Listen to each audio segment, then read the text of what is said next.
Y'all got your coffee? Yo, you got your coffee? What is good, Ecamm fam? Hope y'all are having an amazing Thursday. Y'all, we did it.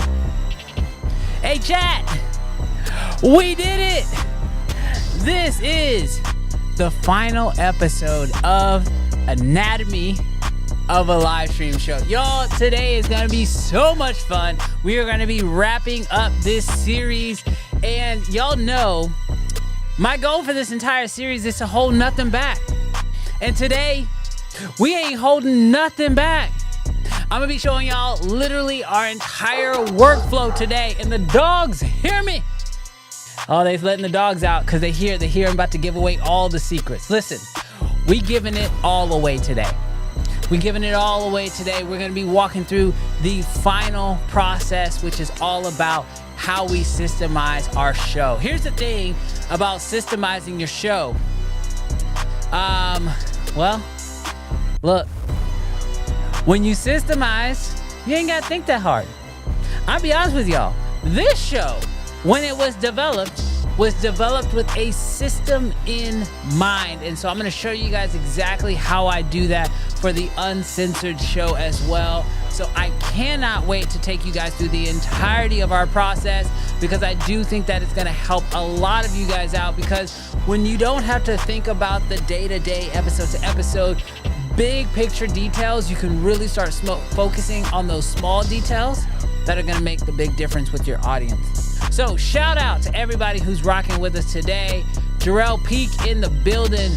My brother, my friend, my co-host, my confidant, Mr. Jarrell Peak. I appreciate you rocking with me this morning. Shout out to Luis, aka Mr. Camera Junkie, aka everybody's favorite IT tech helper on the internet. Shout out to you, Mr. Camera Junkie. Love that you're hanging out with me. I wore this for you. I wore this for you. Sony, where is it at? Sony Alpha ain't nowhere in sight. I ain't got a Sony camera anywhere in sight in this room, but I like this sweatshirt, so I rock it. Yo, appreciate you guys hanging out with me this morning or afternoon or whatever time it is, wherever you're at, because it's time to have a good time today. It's time to have a good day. So, I have a question for you. Do me a huge favor. Sound off in the chat. Let me know, especially if you're watching this on the replay. I want to know, one, have you been following along in this series? And if you have, what is one nugget of value that you have taken away from the anatomy of a live stream? I want to know, what is a nugget of value you guys have found from this stream that would really help us out? Also, I think it'd be really important just to sort of reflect on everything. You know, I want to do a quick moment before we get into the system, because I do believe that the system is incredibly valuable, and we're absolutely about to hop into that. But before we do that, I think it is so important to think about how far we've come. You know, at the very beginning of this entirety of this series, you know, it started off with the benefits of live streaming. And ironically, watching live with us right now, Mr. Camera Junkie, aka Luis, he's one of the first people that told me this, that actually kind of changed the way I looked at live streaming. And he said that videos build audiences, but live streaming builds communities. And I don't know if he made up that quote or if he heard it from somebody else, but that quote has genuinely changed the way I look at live streaming. Because I have seen it firsthand that when it comes to live streaming, it's almost like the wall comes down between you and your audience. You know, when you make videos, you are almost like building a chain link fence, and you're able to see your audience through the fence, and you can engage with them to a certain extent, but let's not pretend there's still that chain link fence up there.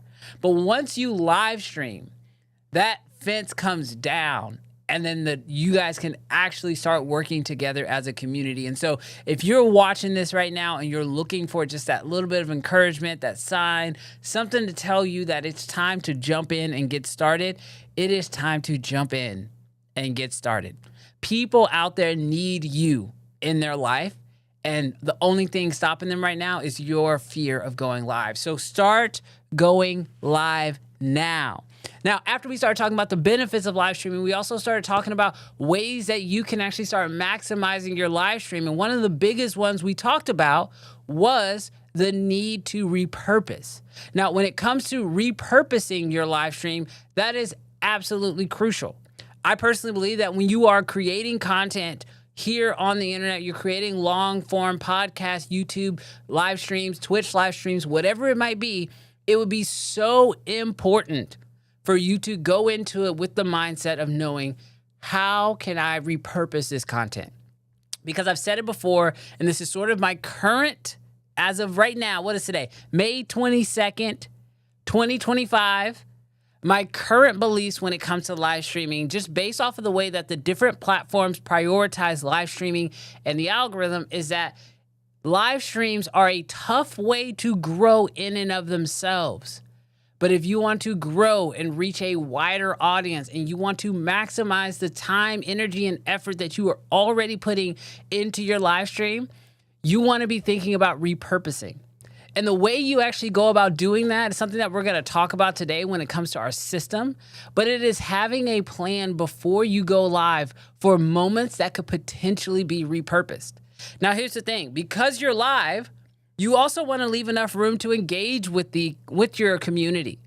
And you never know, there might be those bonus moments that you didn't plan for because you're live, and your community adds something unique to the chat, whether it's a comment or a question or just a moment that organically happens that could also be clipped. But we don't want to 100% rely on those moments happening. Those moments are fantastic and you should absolutely clip them.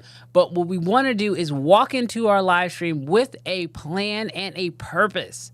And the purpose and the plan should also include walking out with some moments that can be clipped. Because once we clip them, whether we're posting them as vertical, horizontal, 5 to 15, maybe 20-minute long, shorter versions of your live stream, or we're turning them into, those are horizontal, or we're turning them into 60 seconds or less verticals that we can post on Instagram Reels, YouTube Shorts, or TikTok. Those different options allow us to be able to create moments that can reach a larger audience that will find value in what you're doing, and then ultimately decide to become a watcher of your live stream.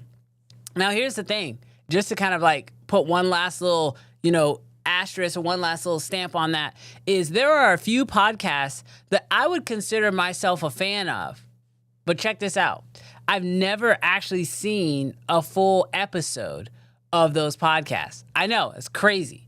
There are a few podcasts right now, whether they're just clips that get posted on YouTube or they get posted on Instagram, where I've watched a few of their clips, but I've never actually went and watched the full thing. But I would still fully consider myself a fan of the content. And so there is an opportunity for you to actually reach people who are maybe not ready to watch a full episode, whether they are busy, they have kids, life, whatever. Sometimes it's not that your content's bad. Sometimes it's just they don't have the actual time within their busy day, but you can still provide them value through those short form pieces of content. And so that's why it's so important to have those moments. Now, I have told you guys about the platform that I personally like to use, which is Opus. But if you want to edit them yourself or you want to look at other platforms, you can absolutely do that. But one of the things I love, and that's kind of our bonus Ecamm tip of the day, is the fact that Ecamm has direct integration within Opus. So after you're done live streaming, you can literally send your program feed directly to Opus, and Opus using AI will be able to clip those moments for you. I know. Crazy. The world we live in makes creating content so much easier. So now that we have our idea when it comes to going about the clipping process, let's talk a little bit about ways that we can actually grow and even monetize our content. Because I know a lot of you guys are creating content, but let's not pretend. Between the lights, the camera, the microphone, even paying for the Ecamm software, I understand that there are some expenses when it comes to live streaming. So why not find unique ways to be able to actually make some money from your content? And here's the crazy part. You do not need a massive audience to do so. Ironically, this is me being 100% transparent with you guys. when it comes to me making money through my YouTube channels, I have a YouTube channel that has over 155,000 subscribers on it. And then I have a live streaming channel that has just over 6,000 subscribers on it. And when we talk about what has been brought in a month's time, in a 30-day window, it is crazy to say that my channel with 6,000 subscribers has literally rivaled the same that has come in a month's time on my main big channel. And that is because I found unique ways to monetize with the smaller channel. And so some ways that you can actually uniquely monetize with smaller channels, to recap from our past episode. Obviously, you have the option of getting into the YouTube Partner Program so you can make money through AdSense. But personally, I think for most creators, that's not going to be the end-all be-all for your finances. And so other ways you can do it is by selling merch. Like, for example, this is our uncensored hat for our podcast live show that we do every single Friday at 11 o'clock. You have merch options. You also have the options to offer your services directly to your audience. And so if you have a service that you find valuable and you think your audience will find valuable, never hesitate to feel like you can offer that to your audience. If it is a good product, if it is a good service, and it is of value, you should want to share it with your audience because you know that it's what's going to be helpful to your audience. But then you also have the ability to work with brand deals. I can tell you that our channel that, like I said, has less than 7,000 subscribers on it. We have been able to be sponsored by some of the biggest brands in the camera space, one of them being B&H. B&H actually sponsored our channel because we have a very targeted audience that are filmmakers who are the direct audience that B&H is looking for.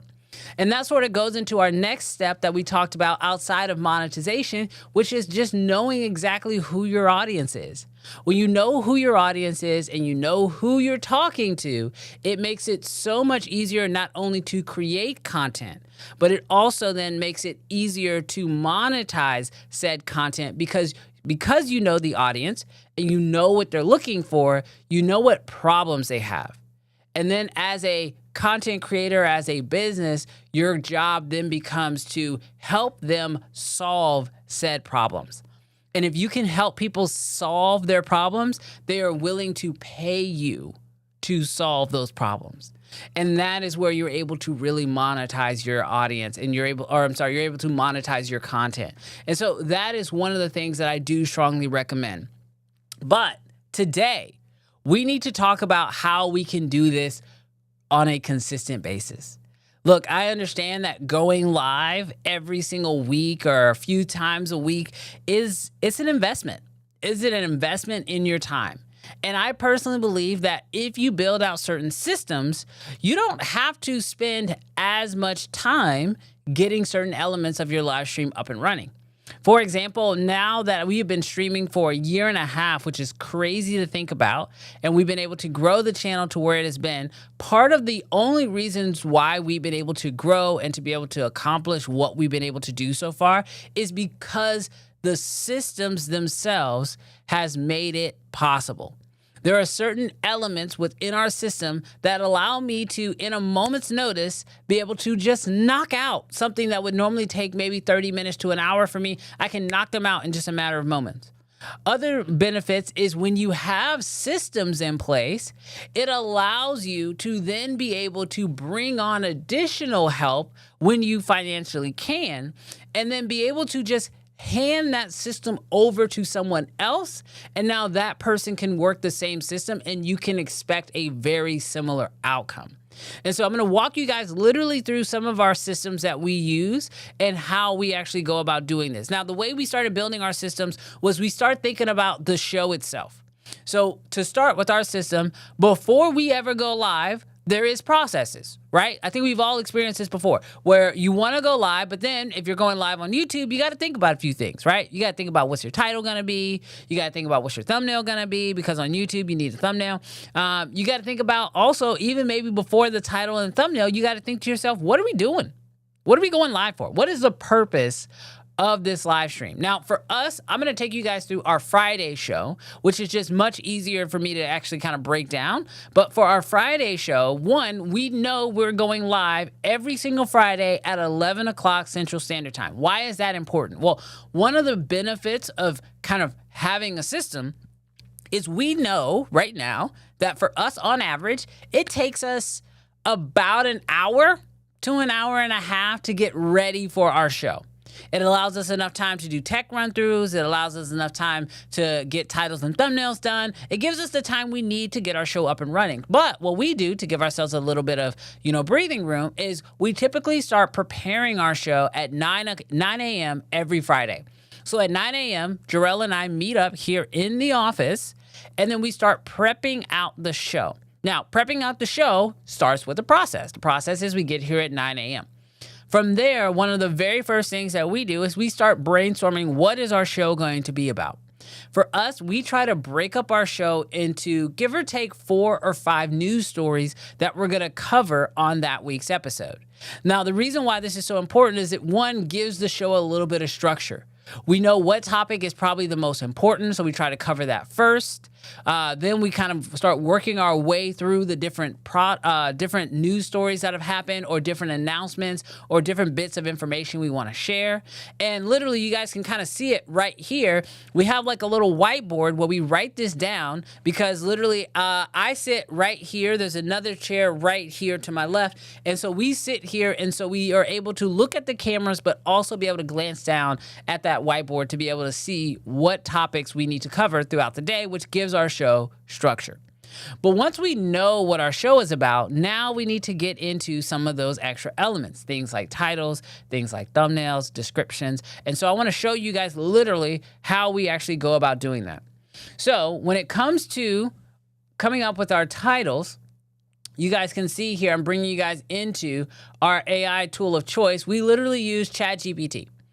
And the nice thing that I like, or one of the reasons why I personally love using ChatGPT on a weekly basis is because it allows us to be able to use a system that learns how we like things done. And then it's very good at repeating them on a weekly basis. So for example, one of the first things that we do is we hop into ChatGPT, and you can see we literally give it what we're talking about. And so literally you guys can see right here, I said, I'm about to go live and I'm going to be talking about the Lumix drops, the new S12, DJI drops the Mavic 4. Can you give me 10 clickbaity titles as well as do some research online and give me a YouTube description? And so what you guys are seeing here is that I am in a very short form telling ChatGPT exactly what the show is going to be about. And these are the things that we've talked about. Now, normally what I'm looking for is sort of the main topic that we're covering that day, which in this day, it was about the new camera and the new drone. So I wanted my titles to be around that. Now, you guys probably heard that you guys probably saw and read that I said clickbaity titles. Now, the reason why I personally recommend asking for clickbaity titles is because when it comes to creating content on YouTube, I have always found that the goal should be to come up with a title that is as clickbaity as possible, because you kind of go to one end of the extreme, and then you're able to sort of reel it back and find something that you're comfortable with. And that's going to allow you to be able to appeal to the most people, because the way AI reads clickbaity is that they want something that is emotional, something that either adds an intrigue or adds questions, makes people want to dive in a little bit more. And so that's one of the things that we do, is that we ask for those clickbaity titles, and you can see it then gives me an option of 10 different titles.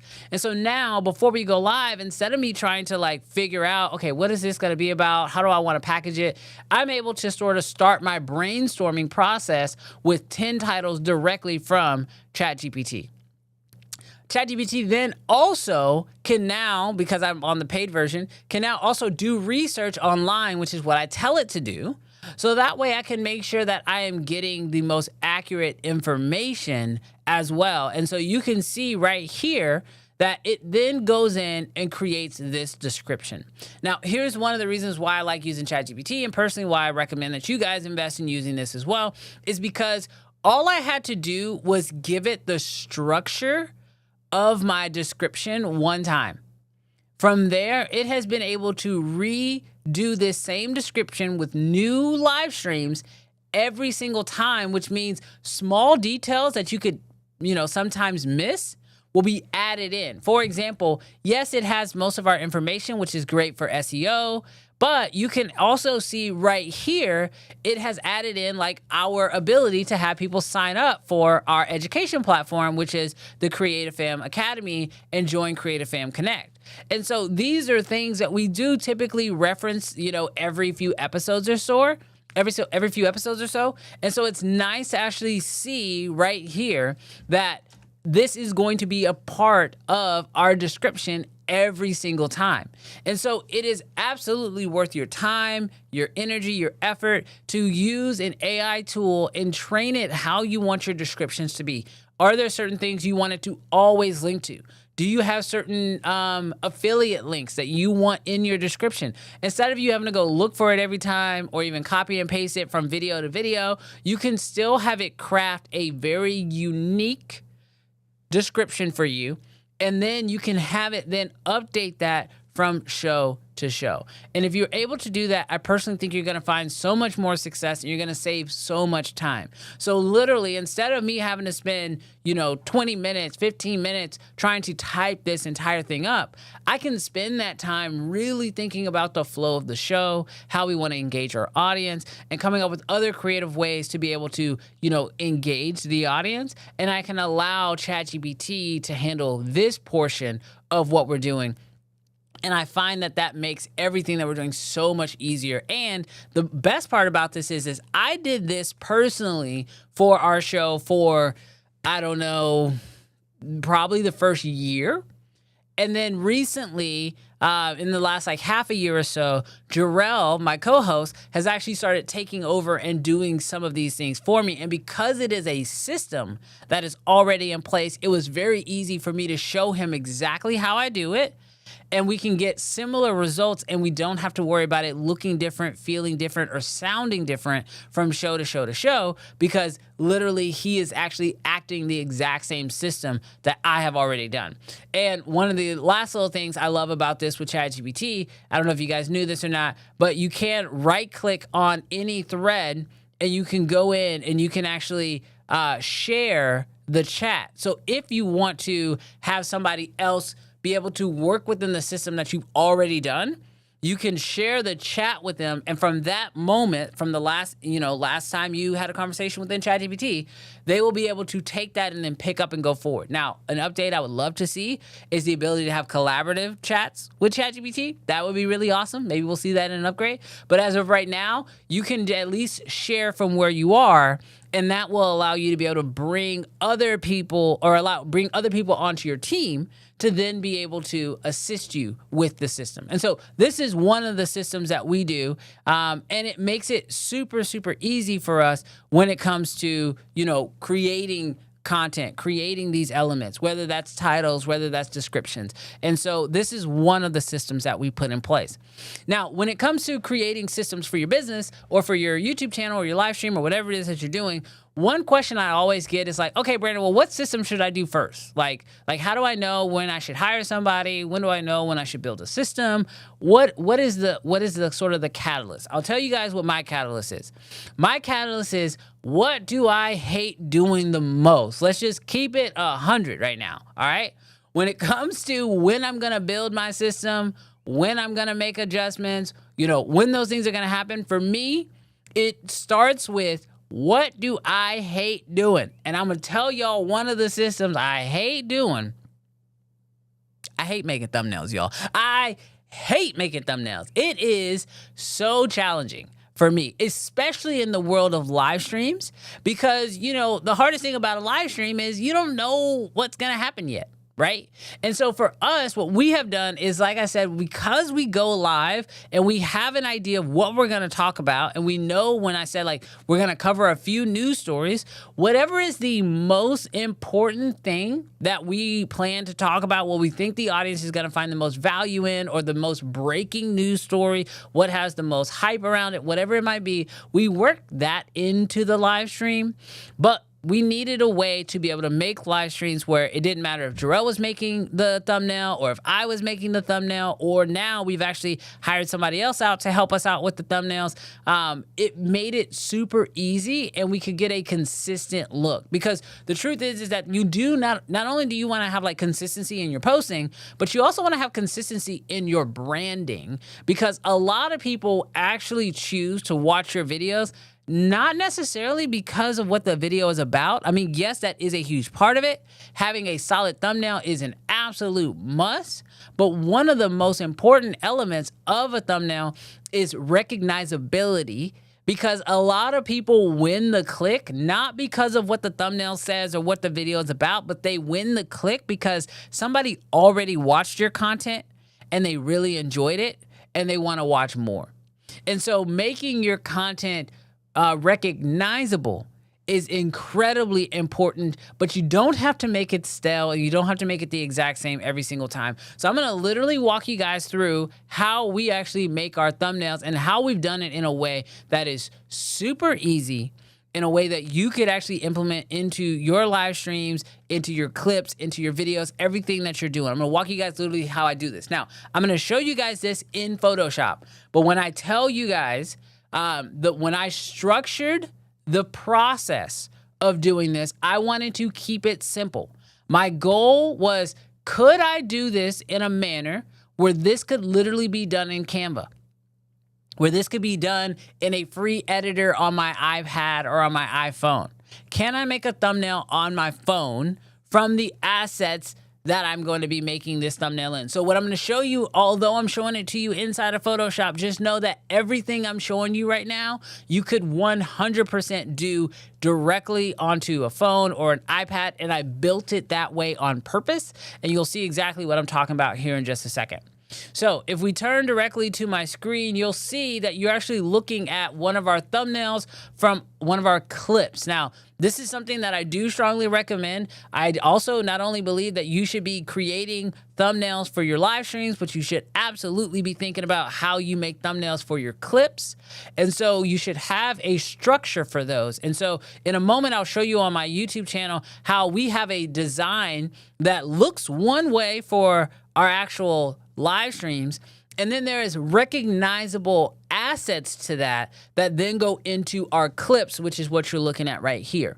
Now, if you look at this thumbnail, you'll notice that it's not a crazy thumbnail, but it's very clear. And this is one of the few things that I really love about thumbnails when it comes to YouTube, is that the clearer and easier they are to determine, the better they are. Now, you'll notice that in the bottom left-hand corner, it says clip, and that's just because we want to know. Jarrell says, you're giving away all the secrets. Yeah, I'm not holding anything back today. So you'll notice that right here, inside of our actual deal, we actually have where it says clip in the bottom left-hand corner. We're kind of going back and forth on if that's necessary or not. I will say that, we have two different versions of this format of the thumbnail. One where I am on the right side or I'm on the left side. And when I'm on the left side, the word clip actually is, we've noticed, is interfering with the timestamp in the bottom right-hand corner, because YouTube automatically puts a timestamp in the bottom right-hand corner. So definitely be aware of that. That's probably the only thing that you guys are currently looking at that I would probably recommend changing. But when we actually look at this thumbnail, although it looks like a lot of layers going on, I'm going to literally take you guys through each set one by one so you can see exactly how this is being taken care of. So I'll pull that off, pull that away, a little overlay. All right, so now we're looking at a blank canvas. So this is literally how this is all set up for us. For starters, we just literally have a gradient. And I found this texture that I threw on it because I just thought that it just kind of gave it a little bit more depth. Now, here's where I say you can make this super easy, where you can actually do this directly onto your phone. This background that you guys are currently seeing right here has been exported out as just a fully PNG JPEG image. So when you start thinking about it, almost start thinking about it like paper mache, or like you're building something with like craft paper, right? We're just layering things on top of each other. So this becomes our base. This is the background. And the nice part is that this background is the same across every single one of our thumbnails. We do a gradient from the blue to the red because that matches our branding for our show. Our uncensored branding is a dark blue to a red. And so this is why in our branding episode, we talked about why it's so important to know your colors. So this just becomes the background. The next thing you'll notice is we have our image. Now, when it comes to the image, this is the reason why we like to focus on this first is because this becomes most of the time one of the two things that catches people's attention. Then we have a third element that we add in, but normally one of the two first things that catches people's attention is what is the big image. Now, you'll notice that this actually takes up about 2/3 of the image because this is normally the thing that we're talking about in the video. And so we really want to make sure that people see that nice, big, and bright. And then because sometimes we talk a lot about cameras on our show, and cameras are inherently dark objects, like they're black cameras 99 out of 10. Even in this case, we're looking at the Red V Raptor. It's an all black camera. It's got a little yellow on it, but it's very dark. And a lot of times the backgrounds are also pretty dark. And so in order to help make the rectangle pop a little bit, I just added a yellow stroke around it and add a little bit of a glow. Now, when I say you can absolutely create this in Photoshop or inside of Canva or any other program, what image you put here is completely up to you and what works well within your branding. And so I would absolutely tell you guys to find what works best for you and put that there on the left. Now, when I said that the image is one of the things that catches your attention, but the other thing that's going to catch people's attention is your emotions on of you reacting. So on the other side, I literally have this image of myself on the right. Now, here's the secret. I've taken a few different photos, and in those different photos, I've done tons of different emotional reactions. Now, I didn't take this photo specifically for this thumbnail. In fact, I took like 30 or 50 photos somewhere in that range. And I did them facing one direction. I did them facing the other direction. I did different reactions, whether that was shocked, surprised, excited, angry, confused. I thought about all the different emotions that I could potentially want to portray in a thumbnail, and I literally just took all those photos at once. Now, for those of you guys who are asking, like, well, how did you get rid of the background? Well, the one thing I would recommend that you do is that you take these photos on as clear of a background as you possibly can, and then literally you can get rid of the background on your iPhone. The iPhone actually has a feature built into it now that will literally remove the background for you, which is crazy, again, that we live in a future that allows for that to take place. But you can literally remove the background 100% yourself on your phone, and this is how you could do this. Now, I did it in Photoshop, but again, you can do it however you want to. But you can see that now I have myself and I have this image on the left. Now, these are normally the two things that are probably going to catch most people's attention and sort of draw them in to the thumbnail. And then ultimately your title is kind of what earns the click, at least in our system. So we use the thumbnail to captivate you, and then we add a super engaging title that draws you in to earn that click. But we do add one extra little element to try to maybe sort of add in some more detail to them. And what we do is we add in just a little bit of text. Now, here's the thing about the text. You want to keep your text simple. Don't add a whole bunch of text onto your thumbnail. Keep it nice, keep it simple. It'll make your life so much easier. From there, we also add in a little podcast mic. I personally like doing the podcast mic because personally I have found that, when you add in the podcast mic, it lets people know I'm tuning into a podcast. I don't have any direct data on this, but I'm just going to give you guys a little, my 2 cents on this. When people don't know that they're clicking on a podcast, whether it's a clip for a podcast or an actual podcast, and then they click in and they can immediately, the podcast format is very identifiable. People see them all the time. They see clips from them all the time. If they see the podcast format, they might be thinking, I don't have time for a podcast. And so I absolutely love the idea of having your podcast mic be in the thumbnail, so that way they understand what they're clicking on, and your bounce rate decreases and your average watch duration increases. So that's what I like to do. That's just sort of my personal antidote on that. Now, Mr. Camera Junkie actually added in a little nugget. He says, don't ever repeat the title on the thumbnail. You don't have to repeat the title in the thumbnail. You definitely don't, and you probably shouldn't, because the truth is that, you know, you only have so many characters to sort of express what you're trying to do, right? So if you've already said something in the thumbnail, there really is no point in doubling down on it in the actual title. The only time that we break this rule is normally if something is so trendy that putting it in the thumbnail will help bring in those views, and then we're adding it into the title to help with SEO. Now, we try to force ourselves to be creative. We try to think outside the box, but I'm not going to sit here and pretend like we've never done it before. We've definitely done it, and like videos can still perform. But ideally, when you are creating your title and your thumbnail, you should be thinking about how the two are working together. And so, for example, in this thumbnail, which you guys can see is sort of a shocked face. So my title should also enhance that emotion in some manner. Title for this video could be the craziest new camera coming from Red, right? And so by saying crazy, that is a shocked word, and it goes hand in hand with the emotion that I'm portraying in the actual thumbnail itself. And so that's sort of the way that I personally like to look at this. And when I say the benefit here of creating your thumbnails where they can be a part of the system, again, everything we're talking about is about creating that system.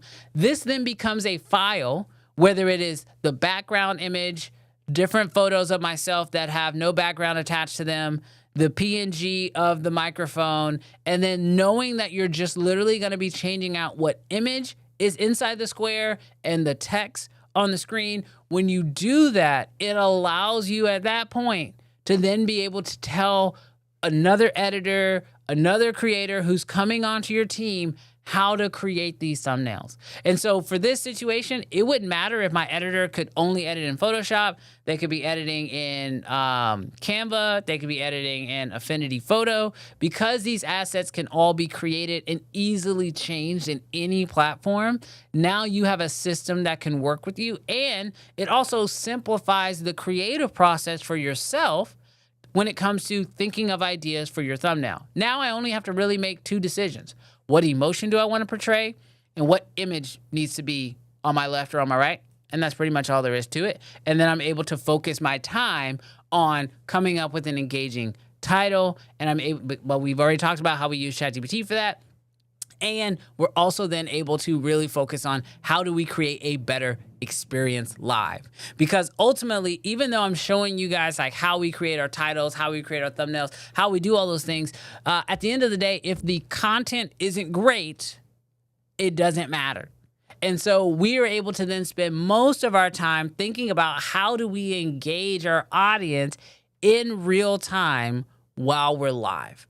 And so this system has been incredibly helpful for us. I have found that like without this system, I don't necessarily think we would be able to even do the show at the level that we've been able to do it. It has been so great for us, and it has allowed us to do what we're doing. But there is one last little thing that I want to get into with you guys, and I'm getting ready to pull it up here for you in just a second. Because I do believe that when it comes to coming up with, when it comes to, sort of thinking about your systems and thinking about like your creative process, that you want to think about how you actually can then ultimately scale your show. For the first year, and I've said this multiple times, our goal with the show for our first year was literally just to go live. That was it. Like, I understood that there were certain lessons about live streaming that we were only going to learn by live streaming. Like, you can sit around all day and think about, okay, well, if this happens, I'm going to handle it like this, or if this goes down, then I'm going to do this thing. But the truth is that like, unless you genuinely go live, there are certain situations you won't know would happen until you're in them. Because, I mean, in life, there are things that we don't know that we don't know. And the only way to experience them is either to have somebody else teach them to us or to go experience life and have those search situations unfold in front of us. And so then you can learn how you will actually handle that. And so one of the things that we did in the first year was we just went live constantly. Every single week, every single Friday, we went live no matter what. This year, we have been learning how to go live more. Outside of just our Friday show, going live throughout the week, learning new techniques, new technologies, trying different things. And so when it comes to scaling your show, one of the big things that you want to do, especially when you start thinking about how you actually go about doing that, is start thinking about how you can incorporate new elements into your show. And so when you have systems, they take care of what you've already done.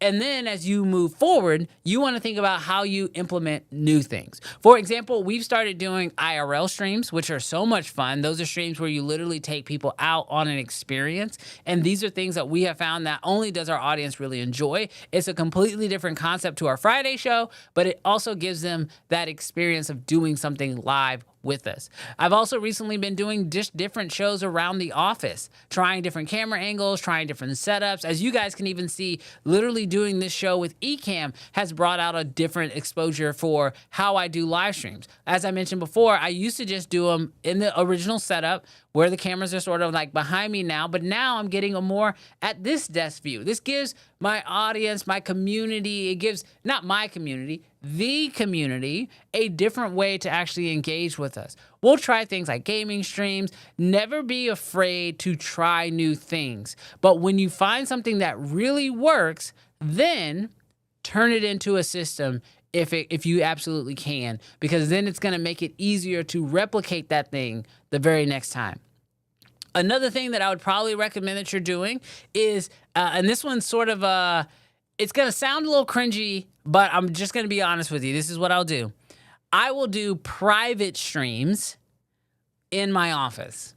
I know, that sounds like kind of crazy. You're like, what do you mean you do private streams? I literally will go live to YouTube, but I will set everything up to be private. And that way I can test certain elements. There are certain elements, like I mentioned before, like when it comes to going live on YouTube, like I've had people ask me questions about the latency. What does the latency look like when you go live as far as like communicating with chat and things like that? Well, you know what? If you go live and you want to test it out, you can absolutely try new techniques when you're live. So then that way you can change them up as need be. You'll also find things when it comes to trying new things, like try different thumbnails. Like when we talked earlier about this system, sometimes you should try something new. Like, for example, Kirk just commented in here. He says, when I see a thumbnail with Jarrell, I'm clicking. And that's because, when it comes to our community, they know that, obviously me and Jarrell, we have a lot of fun and we hang out and we kind of go back and forth, and sometimes we agree, sometimes we don't agree. But trying different thumbnails will also give you more information. And so trying things when it comes to your live streams, I personally think is absolutely imperative. And once you find that thing that works, then do your best to turn that into a system. The other thing I'll tell you is that, when it comes to streaming, and this is sort of like one of the last big nuggets I'll tell you, is that sometimes it's okay to take a break. Now, I'm only speaking to those who are streaming very consistently, right? You've been posting every single week. You've been going live on a regular basis. You're growing. You're making adjustments. You're changing. You're tweaking. But here's the thing. Don't be afraid to take a small break. And this is something that I wanted to say in this last episode of Anatomy of a Live Stream. Last year, Jarrell and I streamed every single Friday for the entire 2024 year. And we ended up calling that season 1 of Uncensored. But towards the end of the year, literally right before Christmas, we decided that we were going to take a 4-week break in January. And the reason why we took that break was for a few reasons. One, there were some things we wanted to tweak in the office because, as some of you guys probably can attest to or are probably aware of, when you're live streaming, there's so much technical things going on. We had cameras that we wanted to change out. We had cables that needed to be fixed, computer updates that we wanted to make. There were stream layouts and things like that I wanted to sort of tweak. And so I needed the time to be able to take the break to actually do that. And, I'm not a full-time streamer, although it might seem that way lately because I've been streaming so much, but I'm not a full-time streamer. Streaming does not pay my bills. And so I still have to work full-time and I have a job. I run my own business, but I have a job. And so because of that, I needed the time to be able to make the tweaks that I needed. The other thing that I learned about taking a break from streaming was sort of how much I actually really enjoyed it. When you're doing something and you're having a good time, you do realize very quickly how much you actually enjoy the thing. But when you allow yourself or sort of force yourself to take a break, one thing I learned was just how much I enjoyed it. I honestly say that break was probably one of the hardest things I've done because I took a break from my main YouTube channel and I took a break from the live streaming just so I could, just sort of reset and make some additional changes and work on some graphics and things like that. But during that break, we actually still ended up doing some live streams just for our members because we just enjoyed it so much. We didn't want to take a full break. And so sometimes allowing yourself to take a break can allow you to really appreciate the thing that you're doing. The other thing and the last thing I'll tell you about when it comes to taking a break is it allows you to set in my opinion, a very healthy relationship with your community. There are going to be times when you're working or when you're live streaming or when you're creating content where you might feel a little burnt out. You might feel like, you know what, I'm not really enjoying this as much. I think I want to stop. And I'll tell you, I personally, I've never felt that way, at least not yet, about live streaming. But when it comes to creating videos for YouTube, I have absolutely felt that way. When it comes to shooting videos for clients, I can tell you, I have absolutely felt that way as well. And I do believe that taking breaks every now and again, or taking breaks before you get to the point of feeling just completely exhausted and fully burnt out, is so crucial. And it also sets the tone for your community to understand that breaks can happen and that's okay. And what we did when we took our break was we took our break, but we gave them a date of where we were coming back. So we kind of gave ourselves, like I said, 4 weeks off. We said, hey, we're going to take a break for the next 4 weeks. And then we're coming back. At that point, we named it season 2. And then we came back for season 2 of Uncensored. And, it was, I will say that it didn't hurt us. That was one of my biggest fears was if I take a break, when we come back, it's going to hurt us. People won't be there anymore. Sure, you might get a little less views the first week, but I can tell you that if you keep streaming consistently, once you come back, those numbers not only the original people come back, but they continue to grow because new people start to find you because you're back posting consistently. And so I personally felt like it was so important for us to take that break. And what's crazy is before we took that break, I would say that, it would be a really good episode. It'd be a solid episode if we were hitting 100 viewers. We have been consistently hitting well over 150 to 170 viewers. And in fact, last week we hit over 200 viewers live. And then a few weeks before that, we hit over 300 viewers live. And so you absolutely can take a break in your content, and it can be valuable not only to yourself, but also to your community. And you can, it is honestly just a better place for you to be. Shout out to Logan. He says, congrats on 8 weeks. This anatomy of a live stream is currently coming to an end. It's coming to a break. I don't know if this is the end of season 1 or we're going to run it back for season 2. We'll have to talk with Ecamm about that. But right now, I think one of the things that we miss in the creative space is that ability to let things sort of come to an end and then forecast for the future. Most people's favorite shows are shows that have season finales. I think it is so good to have season finales. I think it's so good to have series on YouTube because it becomes so much easier to watch, to follow, to then go back and rewatch again. And so I personally think that it is absolutely imperative that as a creator that you do the things that allow you to be more successful. Taking care of your mental health, taking care of your creative health, taking care of your physical health is so important. And sometimes that might mean taking a break from live streaming. Sometimes that might mean, setting up a time for you to come back and to choose to come back and having that conversation with your community. I think is so awesome. It's one of the things that I love about live streaming the most.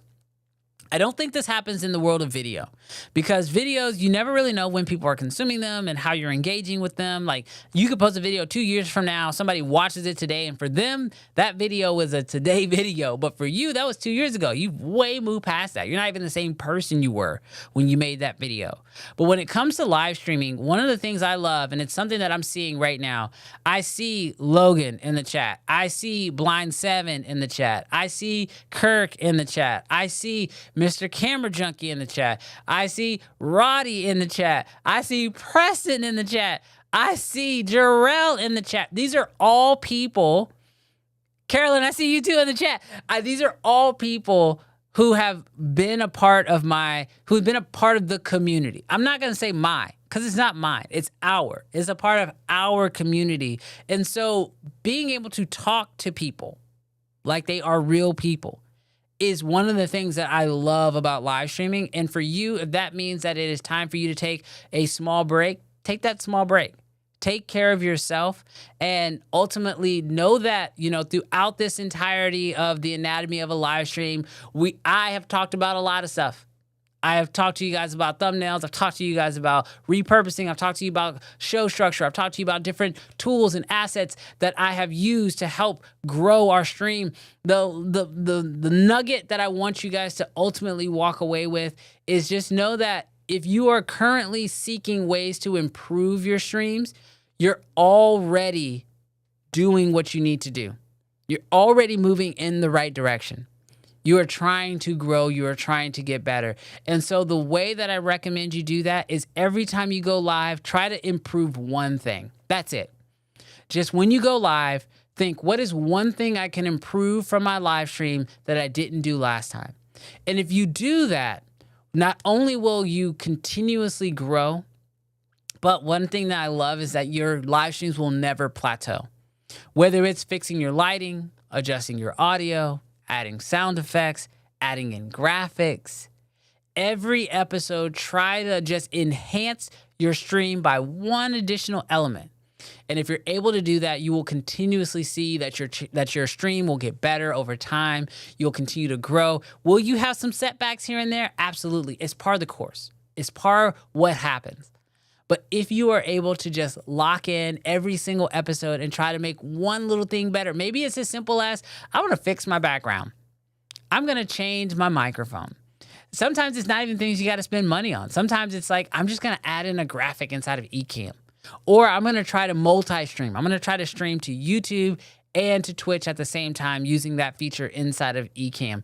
You can absolutely do that. And so every time, if you just try to tweak your stream just a little bit, one thing, literally one thing. Don't try to do like 5 things because then it becomes hard to know what thing maybe made the difference, right? Try to tweak like 1, maybe 2. If you're feeling, if you're feeling a little gusto, maybe 2 things, but literally just try to tweak a little thing here and there and your stream will continue to grow. It'll continue to get better. And trust me, you'll find the audience that's looking for your stuff because that's the thing that for me is so important about empowering people to stream is that there are people in this world that are looking for your voice and they need you to present yourself live for them to be able to find it.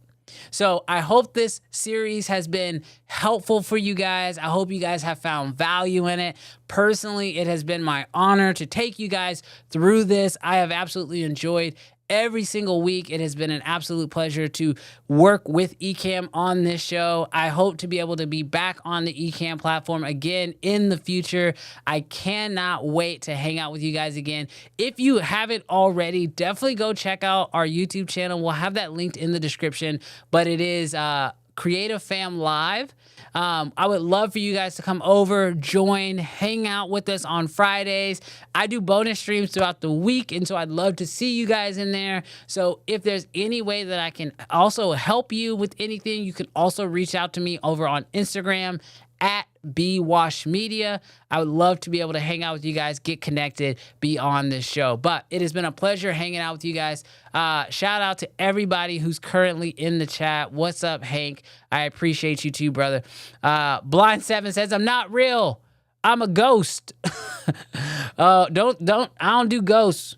I don't do ghosts. All right.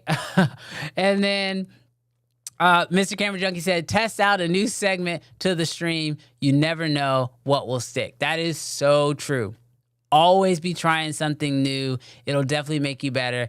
And then Logan says, improvising is just never-ending series of A/B tests. So yes, absolutely, you guys. Thank you guys so much. It has been a pleasure. Thank you, Preston. That means the world to me. I love hanging out with you guys. This is the end of Anatomy of a Live Stream.